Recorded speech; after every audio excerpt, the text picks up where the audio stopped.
Seja bem-vindo a mais um episódio aqui do Aliviando a Bagagem 2025, essa adaptação que nós estamos fazendo do Aliviando a Bagagem, as suas temáticas para o ano de 2025.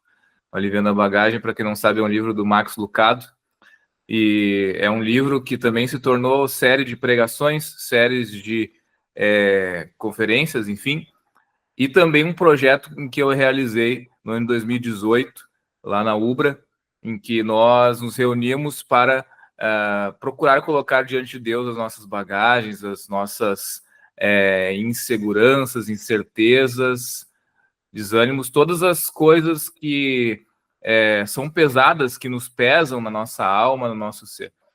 E o projeto Aliviando a Bagagem ali conseguiu fazer um trabalho com as pessoas da comunidade da Ubra, comunidade externa, e agora, nesse ano, nós estamos retomando os conteúdos do Aliviando a Bagagem, então, para 2025, onde nós temos várias dessas temáticas sendo aprofundadas com a nossa sociedade aí, passando por cada vez mais mudanças e tendo aí também cada vez mais pessoas percebendo esses problemas mais latentes nas suas vidas.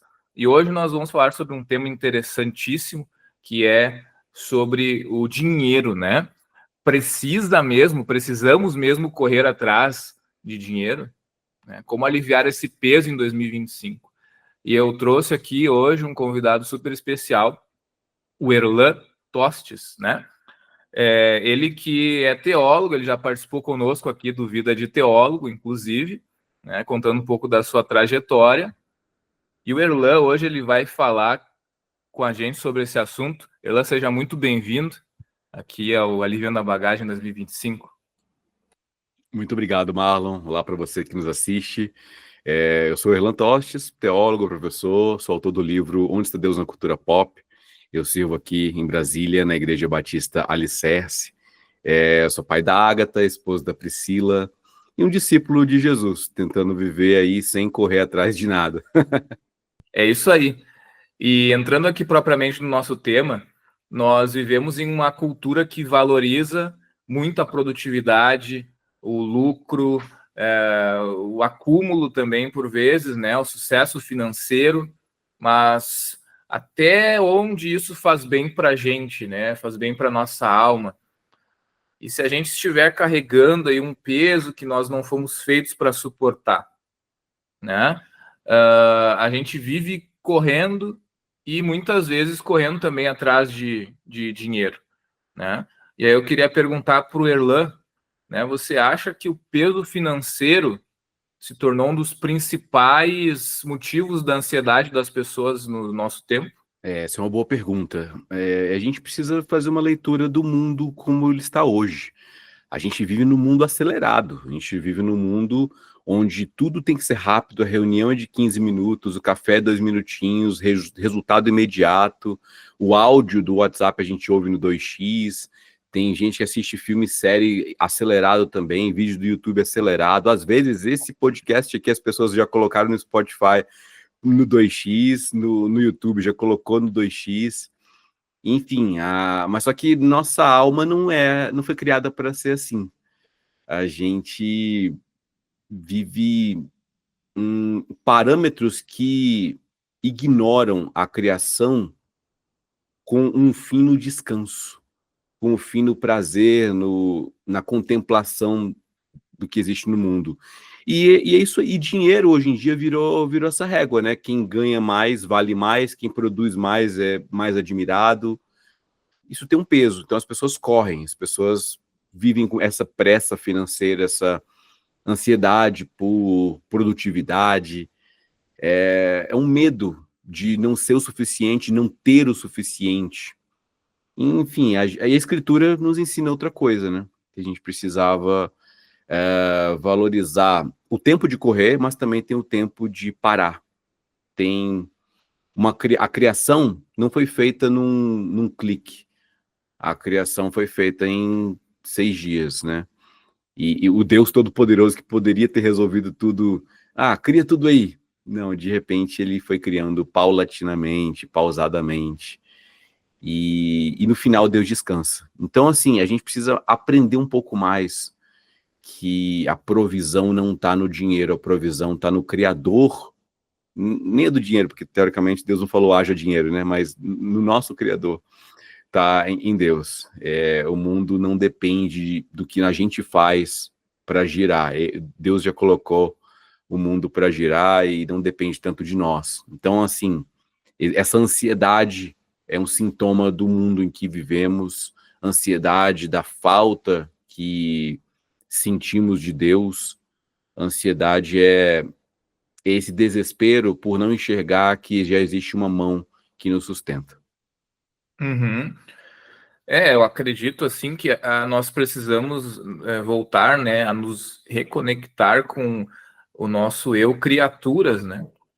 Nós estamos muito apegados ainda à ideia também de que somos pecadores e que nós sofremos as consequências do pecado no mundo, e isso faz com que a gente viva nessa correria, nesse trabalho, nessa tentativa de se sustentar por si próprio, né? E através do trabalho, do peso do trabalho, também conseguir aí o seu sustento. Mas quando nós nos reconectamos ao fato de que somos criaturas e mesmo após o pecado Deus continua nos provendo, né? Então a gente consegue se reconectar com essa bondade do Criador que continua mantendo o mundo, né? Eu queria trazer também aqui para a gente o Salmo 23, que é um texto central na nossa dinâmica aqui do Aliviando a Bagagem. A gente sempre traz o Salmo 23 como um texto central aqui para pensar a bondade de Deus também para conosco, o bom pastor que nos orienta, nos guia, nos cuida. E diante desse assunto, eu penso aqui no texto lá do final do Salmo 23, em que fala: bondade e misericórdia certamente me seguirão todos os dias da minha vida. E parece que é comum a gente se sentir perseguido por contas, por boletos, ou até pela ambição de ter mais, né? E eu queria ver com o Erlan como que a gente pode ser encontrado por essa bondade de Deus hoje, né? Ela que está nos perseguindo aí, mesmo em meio à nossa busca financeira, em meio a essa loucura que a gente vive hoje no nosso mundo. Essa é uma reflexão muito interessante, né, e muito atual. Salmo que tem 3 milênios, parece que foi escrito na segunda-feira passada, de tão moderno que é, né? Porque a estrutura do Salmo é uma estrutura do ponto de vista de uma ovelha.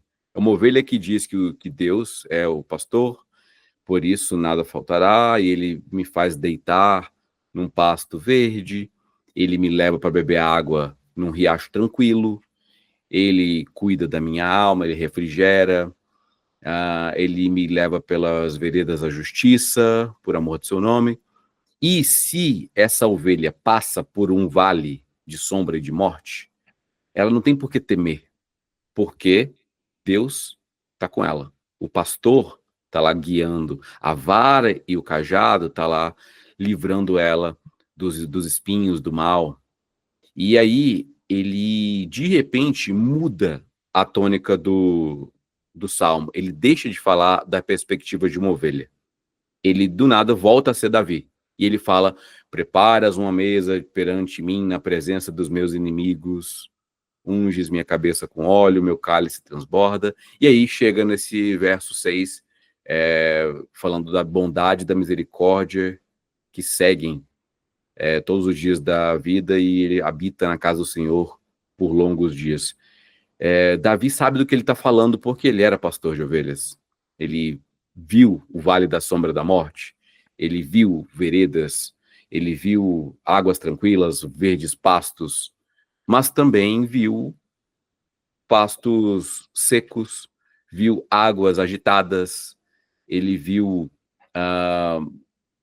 ele teve, pode ser que tenha tido medo, ouviu ovelhas morrendo de medo em vales da sombra, vales escuros, né, pedregosos, e eu acredito que a tônica para essa conversa aqui, quando a gente fala sobre a vida financeira, fala sobre dinheiro, fala sobre essa ansiedade que existe no mundo, eu acho que está no verso 4, né, quando fala assim, ainda que eu andasse pela vale da sombra da morte, não temeria mal algum. A gente teme muitos males. A gente teme perder tudo, a gente teme o assalto, a gente teme a violência, a gente teme os índices de insegurança que existem aqui no nosso país, a gente teme que algum governo congele nossas contas e a gente perca o que a gente tem. A gente teme cair num golpe, cair no tigrinho, na pirâmide, a gente teme.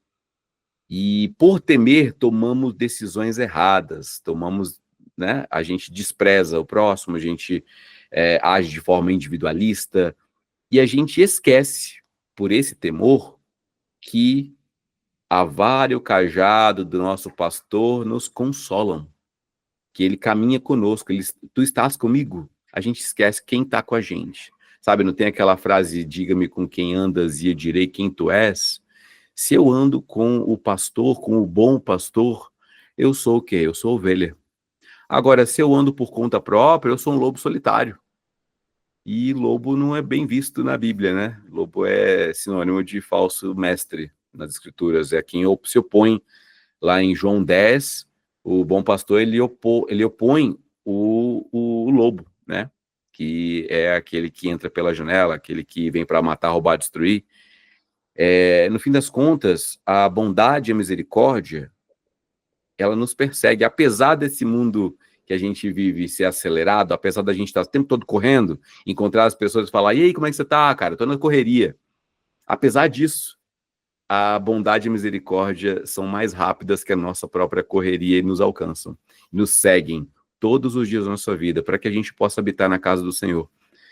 Perceba, não é para habitar em mansões, não é para habitar em resorts, habitar no iate, é na casa do Senhor, entendeu? A tônica da bondade e da misericórdia nos leva para habitar na casa do Senhor por longos dias.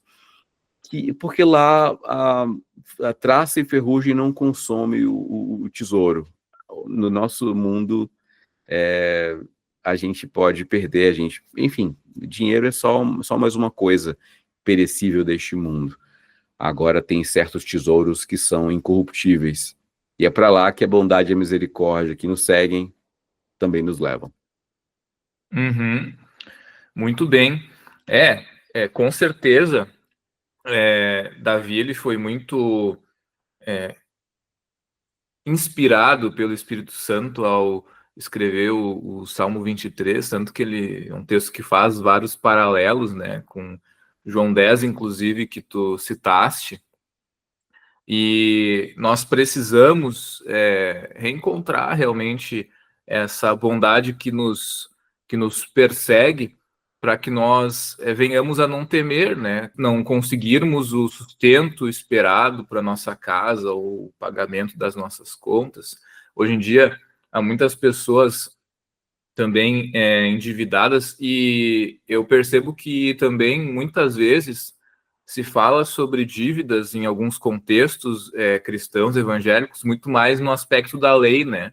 No sentido assim, cristão não pode estar endividado, né?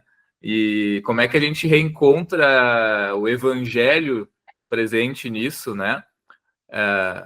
Através da bondade de Deus, que na verdade está nos sustentando, está nos perseguindo, e que também nos compreende de certa forma, né? Ele sabe que muitas pessoas que estão endividadas não estão por falta de viver um cristianismo, por exemplo, mas sim porque não estão conseguindo pagar suas contas, né? Como é que você enxerga isso? A gente tem que contextualizar aqui, né? Não vou falar ninguém, né? Mas assim, é muito difícil você ter dificuldade financeira quando o país e o contexto no qual você está vivendo, o contexto social, político, econômico do seu país é de prosperidade. Se é de prosperidade, tudo vai bem, você começa um negócio, vai bem, etc. A gente não vive num país de primeiro mundo, né? A gente não vive num país rico. A gente vive num país potencialmente rico, obviamente, tem muitos recursos, etc., mas a realidade é de insegurança financeira, é que uma porcentagem altíssima da população está com o nome no Serasa, está com o nome no SPC, E por quê? Porque começou, aliás, ele se comprometeu com um pagamento e não conseguiu honrar. E os motivos são diversos. Pode ser inadimplência, pode ser falta de caráter, pode ser que a pessoa quis realmente dar o golpe, mas, honestamente, a maioria é porque realmente houve problemas financeiros, houve problemas, houve imprevistos, gastos a que a gente não conseguia prever e aconteceram, e de repente não conseguimos mais honrar. O cartão tem um juro que gira de forma exorbitante, e aí vai criando uma bola de neve. Enfim, é bem complicado. Então, assim, o cristão, a gente tem que lembrar que ele é mais um cidadão. O cristão, ele é um cidadão, ele tem CPF, ele mora aqui no Brasil e ele vive o contexto econômico do nosso país, né? Sei lá, se ele tiver um cristão vou citar um estereótipo aqui, um cristão na Dinamarca, na Finlândia, vai ter um outro contexto, vai ter outros problemas, inclusive. No nosso país, o problema é econômico, o problema é pobreza. O problema é dinheiro. A gente tem problemas relacionados a isso porque o custo de vida é alto e o poder de compra é baixo. Então, assim, né, a realidade para sustentar uma família com salário mínimo é assim, brutal. Então, a pessoa ela é obrigada a se endividar. Inclusive, para o sonho da casa própria é uma dívida, porque você vai pagar uma parcela aí por 30 anos. Né? Comprar um carro é uma coisa muito difícil, você ter um dinheiro alto para poder dar entrada nele. Então, assim, o cristão é mais uma pessoa, é mais um cidadão. Dito isso, o cristão também é um cidadão dos céus, que tem sua vida regida por princípios que não são deste mundo. Então, se aqui neste mundo tá ok dar calote, se aqui neste mundo tá ok passar os outros para trás e fazer dívida porque sim, para o cristão não. Então, para o cristão, ele honra com a palavra dele, o sim dele é sim e o não é não. A gente vive com parâmetros que são estabelecidos pelo próprio Cristo. Então, quem somos nós para dizer que não, que a gente vai viver, enfim, de forma esperta neste mundo, né? Não, a gente vai tentar honrar ao máximo a nossa palavra, a gente vai tentar não dever nada que não seja o amor, tal como foi o parâmetro do Novo Testamento. Então, assim, o ideal é que não haja dívidas, o ideal é que não haja essas dificuldades, mas caso haja, que a gente possa trabalhar, inclusive, como igreja, para ajudar uns aos outros, sabe? Ajudar, quem tem muito ajuda quem tem pouco, e a gente vive essa dinâmica de usar os nossos bens para servir ao nosso próximo, sabe? Eu queria muito que eu tivesse muito dinheiro para poder ajudar muitas pessoas. A realidade não é essa, a vida de professor não é fácil.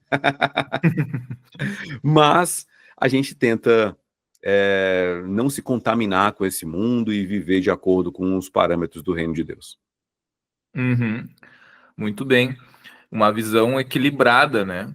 Equilibrada do assunto, claro, pontuando, né, com certeza aí, o fato de que muitas pessoas também estão endividadas, claro, por conta da sua esperteza, da sua malandragem, talvez, né? Enfim, mas que também há um contexto, né, em que a gente se encontra aí, nosso mundo, e que nosso país, principalmente, e que nos dificulta também, né, o não se endividar. E acredito que, sim, a vida de pessoas mais abastadas, né, dentro do contexto cristão da igreja, deveria servir também para o auxílio ao próximo, né? Eu compartilho do sentimento que tu colocas, né, a respeito de poder ter mais também para poder ajudar, com certeza, essas pessoas, né? Então, de que forma que a gente pode, no nosso tempo de hoje, né, como cristãos, enfim, também, não sermos dominados por essa busca ao dinheiro, né? Eu compreendo que não é pecado ter dinheiro, né? Eu mais ou menos compreendo que o amor ao dinheiro seja o problema, né? O grande problema quando a gente coloca ele como prioridade. Mas como é que tu enxerga isso, Erlan? A questão de sermos dominados pelo dinheiro, como fugir disso no nosso tempo de hoje? Jesus fala muito sobre dinheiro, então, ele fala para não dá para servir a dois senhores, ou você serve a Deus, ou serve às riquezas. Fala a respeito do coração humano, que não tem que acumular tesouros aqui na terra, mas nos céus. Vai falar um monte de coisa. O apóstolo Paulo fala exatamente sobre isso, sobre o amor ao dinheiro ser a raiz de todos os males. Mas aqui que está a grande questão. Ninguém quer dinheiro, Marlon. Ninguém quer dinheiro. As pessoas querem aquilo que o dinheiro dá para elas.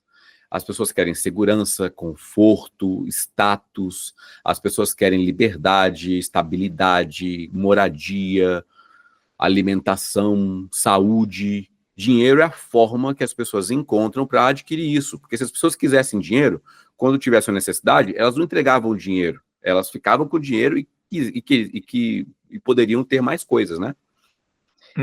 Mas elas entregam o dinheiro. Então, eu pago uma nota no plano de saúde. Por quê? Porque quando acontecer alguma coisa, eu estou coberto pelo plano de saúde. Eu dou um dinheiro para comprar um carro, porque eu quero me transportar do ponto A até o ponto B. Né? Eu dou um dinheiro na minha casa, porque eu quero ter segurança aqui na minha moradia. Então, assim, o grande problema é que o dinheiro ser o meio se tornou o dinheiro que se torna o fim, né? O dinheiro fim. É quando a gente muda a chave de ferramenta, instrumento, meio, para ser o nosso senhor. Aí a gente se torna servo, né, do dinheiro. E assim, a gente precisa ser reeducado, nossos olhos precisam ser reeducados, nossa vida precisa ser reeducada, porque a gente tem que lembrar que o que a gente recebe em primeiro lugar foi de graça. O dom da vida, o tempo, saúde, os recursos, a gente recebe por graça. Né? Graça é favor imerecido. Então, o que a gente vale muito mais do que a gente tem. Então, a fé, viver a vida cristã, não significa olhar o dinheiro como algo irrelevante. Significa olhar ele como algo passageiro, como algo que uma hora vai embora. Uma hora que está na nossa mão, para depois estar na outra mão. Então, a verdadeira riqueza, ela está naquilo que está conosco e estará conosco eternamente, não é passageira. Então, dignidade, integridade, sabe, fidelidade, são valores eternos. São valores que não são como o dinheiro, que a gente usa para determinado fim. Eles são o próprio fim que Deus nos entrega como presentes. Quando a gente olha o fruto do Espírito, amor, alegria, paz, longanimidade, benignidade, mansidão, domínio próprio, são como se fosse frutos de uma árvore. E para a árvore dar fruto, você não tem que entregar dinheiro para ela e ela te dá fruto. Ela dá fruto de graças, para pensar, né? Chove, dá ali o fruto e você vai lá e pega. Jesus, quando ele encontrou uma figueira e ele teve fome e ela não deu fruto, ele amaldiçoou e ela secou e, enfim, nunca mais alimentou ninguém. O próprio Cristo estava querendo dela algo, estava querendo fruto. E quando Cristo pede de nós fruto, a gente não pode dar dinheiro para ele, não pode dar um pix. Jesus, me passa sua chave pix aí que eu vou te fazer um pix. Não, a gente entrega fruto que é eterno. Amor, alegria, paz, perdão. A gente entrega essas coisas. Então é o seguinte, Jesus ele nos convida para olhar para quê? Para o lírio, olhar para os pássaros, porque eles não trabalham de CLT. Eles não trabalham na jornada 6x1. Eles simplesmente vivem. E o pai os veste, né, com uma roupa linda, como dos lírios, e os alimenta, né, como os pássaros. Então, assim, nós precisamos, e aqui é uma fala bem que beira o idealismo, né? A gente precisa só reeducar nossos olhos, sabe? Falar o seguinte, olha, eu tenho tudo que eu preciso em Cristo. Eu peço o pão de cada dia, obviamente, porque eu tenho fome. Se a gente não tivesse fome, ou seja, necessidades, a gente não pedia o pão, a gente não pedia coisas, né, passageiras, mas a gente pede, porque a gente tem um pai, e o pai que cuida de nós. Um pai que quando a gente pede pão não dá pedra, quando a gente pede peixe não dá cobra, entende? Então, se a gente tem o que comer ou de vestir, a gente está satisfeito com isso, né? Mas, às vezes, tem muita gente que não tem o que comer e o que vestir.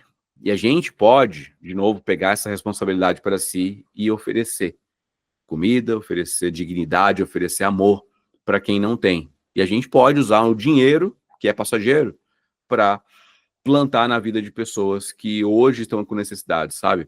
Eu olho muito para esse lado social, para esse lado coletivo, muito mais do que para as minhas necessidades individuais. Apesar de que eu tenho necessidades individuais, que eu oro para Deus para suprir as necessidades individuais, mas também minha oração, Marley, acho que a nossa oração precisa ser para que tenhamos condições de ajudar as necessidades coletivas, as necessidades do outro. E que o dinheiro seja um meio para isso, nunca um fim, porque o fim é estar com Cristo eternamente. Amém. Amém. Amém. Eu acredito que a tua reflexão é bem interessante, né?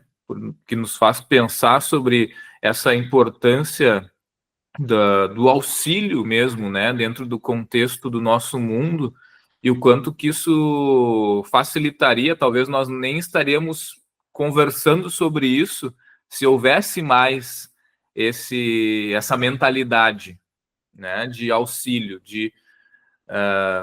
né, não vamos viver para acumular, vamos distribuir isso, vamos compartilhar, vamos fazer com que isso se torne aí instrumento de Deus na vida das pessoas, para a provisão das pessoas, porque Deus, ele, de certa forma, também vai depender desse instrumento que somos nós para poder fazer essa canalização, né, desses recursos.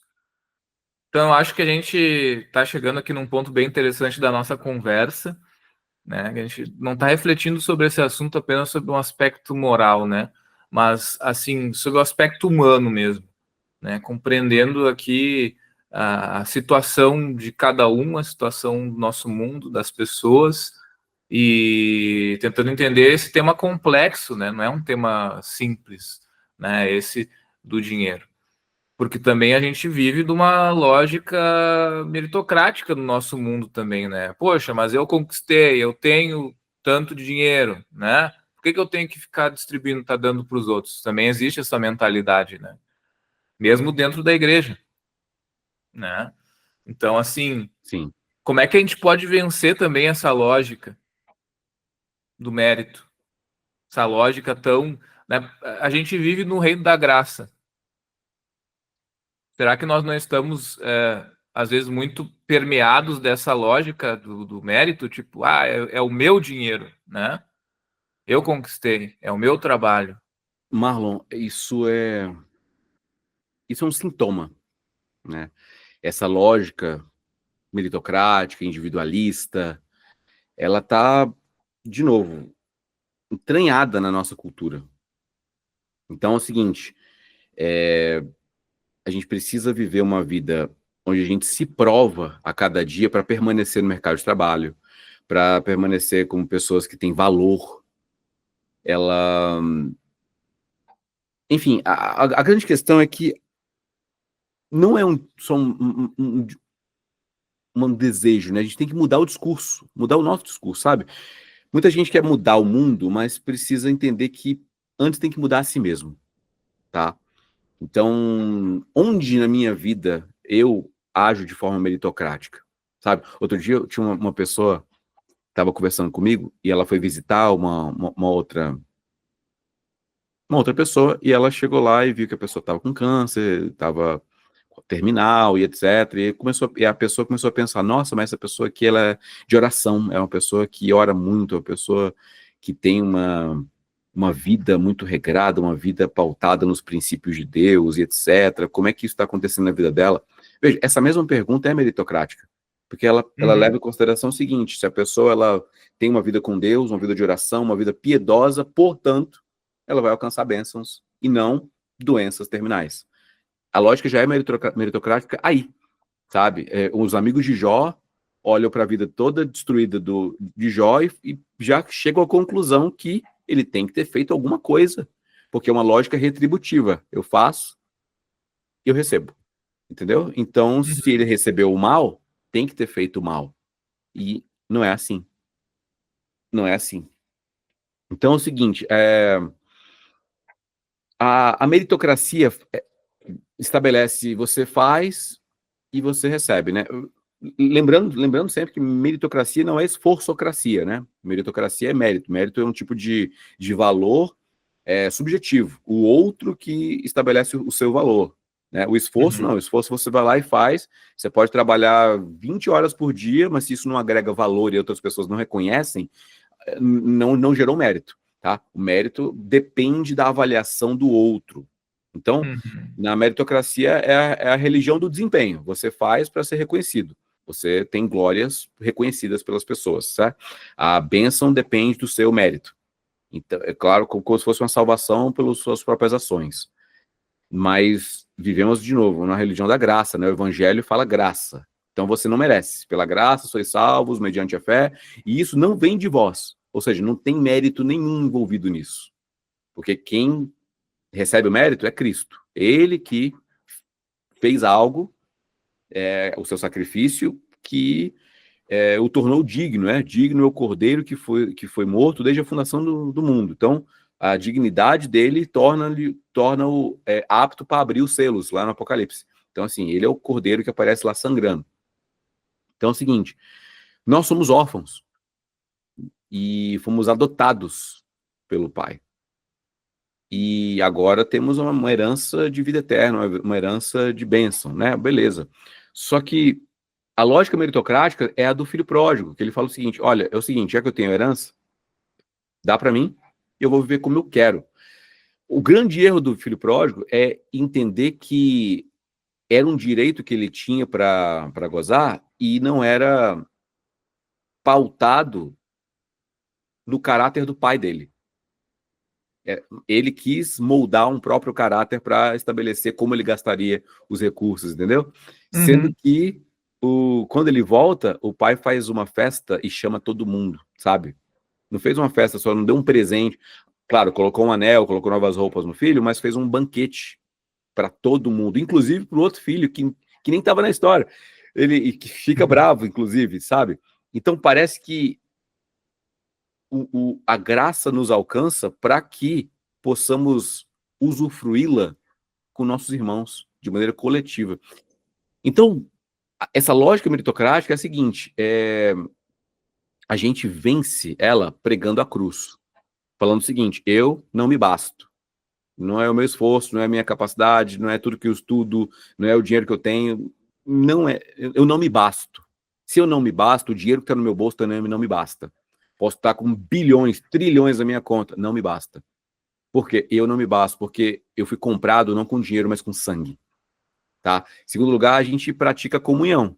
É olhar para o lado, né? Não ficar aqui olhando para a minha própria vida, olhar para o lado, perceber se a gente tem alguém para sorrir junto, para cantar junto, para celebrar junto e para chorar junto, para tentar ajudar.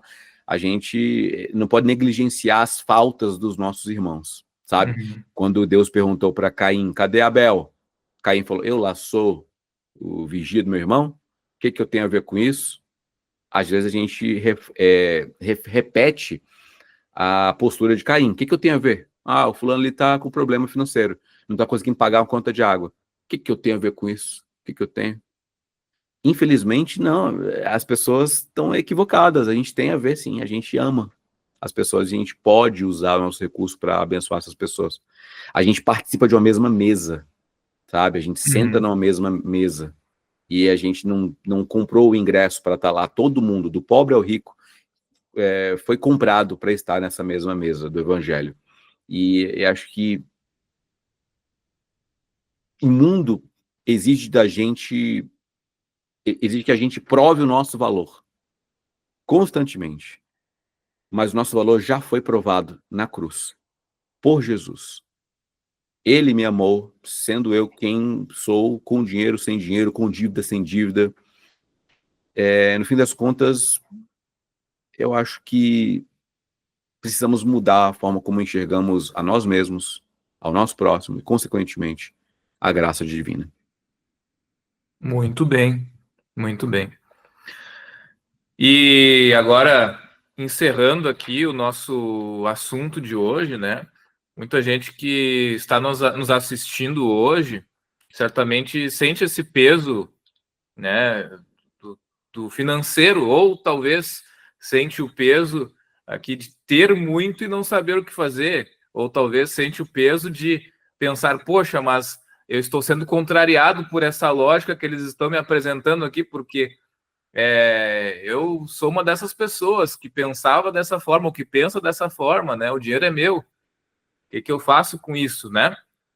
Então, agora, tentando finalizar o nosso assunto, nós temos aí certamente uma audiência diversa que vai pensar sobre dinheiro de formas diferentes, e nós estamos aqui trazendo a visão do Evangelho, a visão que, né, pauta a vida de todos nós a respeito, né, do dinheiro, das finanças e como lidar com esse dinheiro, sobre o aspecto que nós estamos tratando aqui, né, desse nosso mundo de hoje, da correria dos nossos dias, da valorização, a hipervalorização, tanto da produtividade quanto do acúmulo, né? E uma certa ambição que também gira em torno disso, né?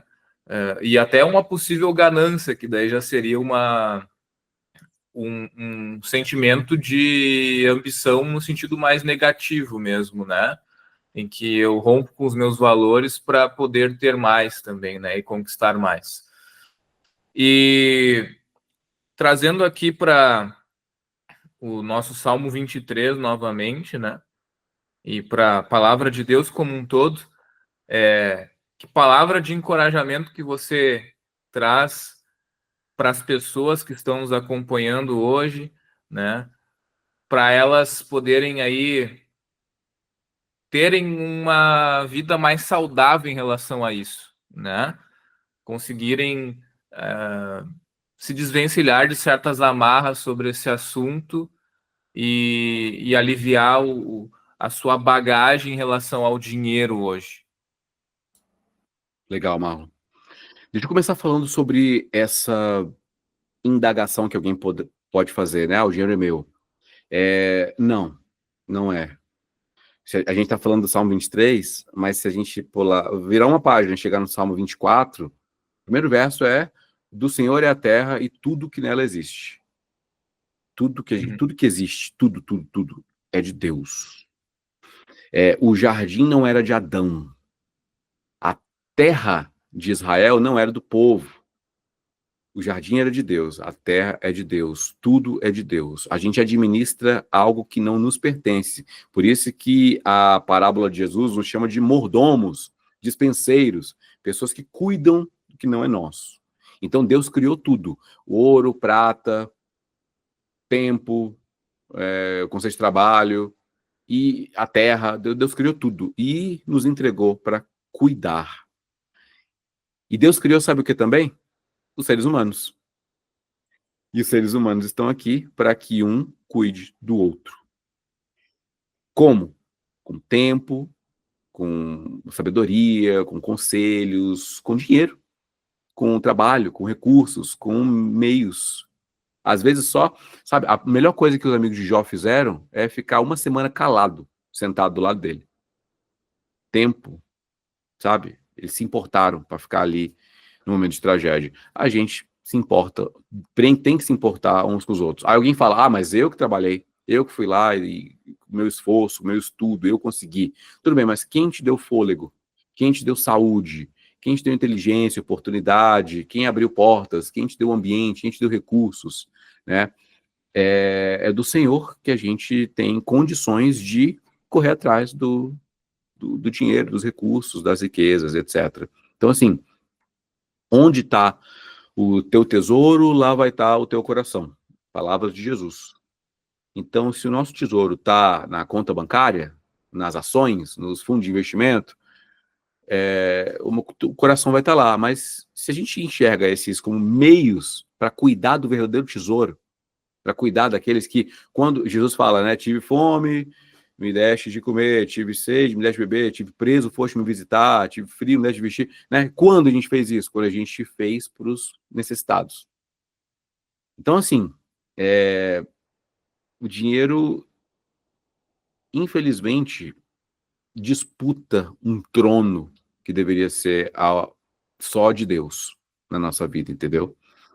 Então, a perspectiva que eu quero encerrar aqui é a seguinte: tendo você muito dinheiro ou pouco dinheiro, sendo você o José de Arimateia, que pôde comprar um terreno, Ou a viúva, que só tinha 2 moedinhas, o que eles tinham, eles entregaram para o Senhor. O que nós temos, entregamos para o Senhor. Eu não estou falando nem das loucuras que se faz com dinheiro, com a fogueira santa, entregar o dinheiro todo para a igreja, entregar carro para a igreja, para o seu pastor, vender a casa para... Não estou falando disso. Eu estou falando de uma compreensão de onde está a necessidade do meu próximo, de não negligenciar aqueles que são da nossa casa, os que são da fé, sabe? De cuidar da pessoa mais importante ser o meu próximo, da pessoa que está passando à beira do caminho e vê um cara todo destruído, ele está lá, mesmo que ele seja samaritano e o outro seja judeu, ele vai lá, ele vai ajudar, leva na hospedaria, banca todo o tratamento, e se houver alguma necessidade a mais de custear o tratamento, coloca na conta dele, sabe? Tudo isso envolve dinheiro, tudo isso envolve tempo, envolve se importar. Porque a palavra diz que ninguém jamais viu a Deus, né? O apóstolo João escreve isso. Ninguém jamais viu a Deus, mas se amamos o nosso irmão, Deus se faz presente em nós. Essa é a mentalidade que eu quero passar para quem está nos ouvindo hoje, sabe, Marlon? Nós não somos donos de nada, somos filhos do dono. A gente cuida dos nossos irmãos. Somos mordomos fiéis que entendemos que o que nós possuímos nos foi entregue por alguém que tinha mãos perfuradas para nos comprar. Nessa metáfora aí financeira, a nossa vida custou não dinheiro, custou sangue. Então, se a paga precisar ser dinheiro, está saindo muito barato. Se a paga precisa ser o tempo, precisa a gente dedicar tempo e esforço para os nossos irmãos, está muito barato, porque fomos comprados com preço de sangue. Amém. Amém. Erlan, obrigado por essa conversa tão importante, tão necessária no nosso tempo de hoje, para os cristãos, as pessoas no geral que nos acompanham aqui no YouTube, no canal Teologia e Espiritualidade.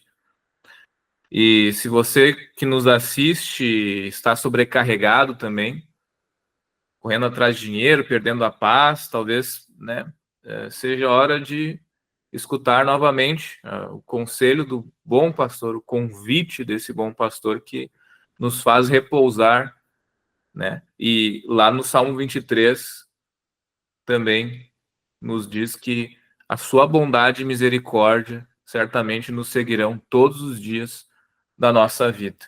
E é com base nisso que nós aqui te convidamos a ler o Salmo 23 aí durante também essa semana e meditar no Salmo 23 e também estar aí colocando em prática também aqueles conselhos, aqueles ensinamentos, aqueles pensamentos que mais fizeram sentido para você aqui dentro do que nós falamos hoje, né? Compartilhe também esse episódio com alguém que está cansado de viver nessa corrida e que você possa ser abençoado por Deus, sendo capacitado aí também a viver tudo aquilo que você tem sentido no seu coração que deve viver e pôr em prática, né, a respeito desse lidar com o dinheiro, de viver colocando diante de Deus, né, não apenas o seu dinheiro, mas a sua vida, né, por completo. E sabendo que, como o Erlan colocou, né, somos apenas mordomos, apenas administradores daquilo que Deus colocou em nossas mãos aqui neste mundo, tá? Então, siga meditando no Salmo 23, que essa seja a sua oração nos próximos dias. Nos despedimos aqui e até um próximo episódio, então, do Aliviando a Bagagem 2025 aqui no canal Teologia e Espiritualidade. Fique com Deus e um grande abraço.